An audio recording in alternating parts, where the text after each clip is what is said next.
It's Norton ain't testing. This is a test of NWS weather radio's warning alarm systems. Will automatically activate special receivers to warn of the impending hazard.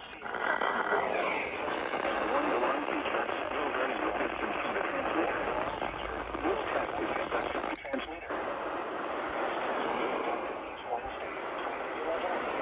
Friday, mostly sunny. In that case, the test will be held on the first available good weather day. We now return to our regular programming. Here is the recreation forecast I figured out North Pack Monadnock Mountain. Rest it. Well, we'll see if Norton even tests at all. Winds 10 to 15 miles an hour.